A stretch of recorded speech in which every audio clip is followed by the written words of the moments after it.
สวัสดีค่ะเพื่อนๆเจอกับหงอีกแล้วนะคะในวรางคณาไดอารี่ค่ะวันนี้หงจะมาทำอาหารนะคะแต่ว่าจะมีตัวช่วยสำหรับแม่บ้านสมัยใหม่แบบพวกเรานะคะคือตัวนี้ค่ะแม็กกี้ค่ะหงจะมาทำกูลาชในวันนี้นะคะกูลาชเป็นอาหารที่เป็นที่นิยมมากที่ประเทศอิตาลีและเยอรมันนะคะเรามาลองทำกันดูค่ะว่ามันจะง่ายแค่ไหนค่ะไปดูกันเลยค่ะมาดูกันค่ะนี่กูลาชนะคะฟิกซ์เฟือกูลาชอันนี้เขาบอกว่าให้เต็ม500 กรัมเนื้อนะคะจะเป็นเนื้อวัวหรือว่าเป็นเนื้อหมูก็ได้แล้วแต่เขานิยมเป็นเนื้อวัวกันนะคะก็จะเป็นเนื้อส่วนไหนก็ได้แล้วแต่นะคะวันนี้ผมซื้อนี้มาแล้วก็อาจจะใส่มันฝรั่งเพิ่มก็ได้ก็จะอร่อยเหมือนกันนะคะเดี๋ยวลองดูค่ะตอนแรกนะคะผัดเนื้อกับน้ำมันก่อนนะคะ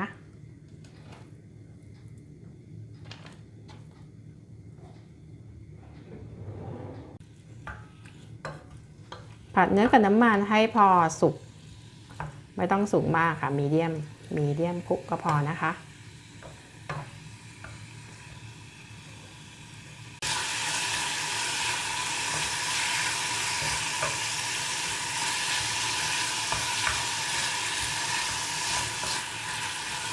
ผัดให้เกือบสุกเลยนะคะเพราะเดี๋ยวเราก็ต้องต้มมันอีกรอบนึงแล้วเดี๋ยวจะใส่ผงปรุงรสเข้าไปดูนะคะว่าจะเป็นยังไงโอเคใส่ตัวนี้เข้าไปนะคะ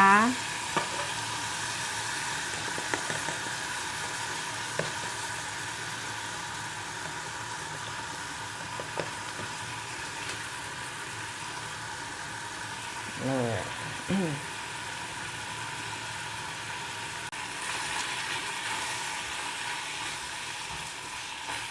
มันจะเป็นเหมือนเครื่องเทศผสมทุกอย่างรวมกันหมดแล้วเราไม่ต้องมานั่งหั่นเพิ่มปกติก็จะมีหัวหอมมี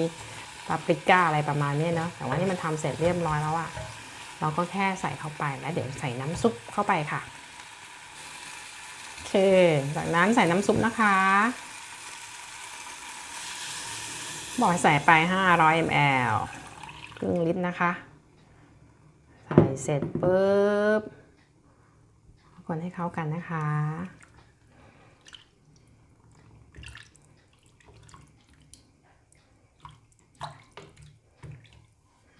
หลายเลยแล้วเดี๋ยวเขาก็ต้ม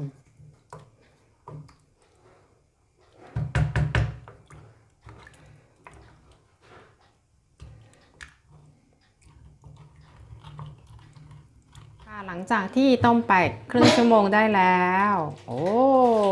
น่ากินไหมเอ่ยเราได้ใส่มันฝรั่งเข้าไปแล้วด้วยนี่หน้าตาเป็นอย่างนี้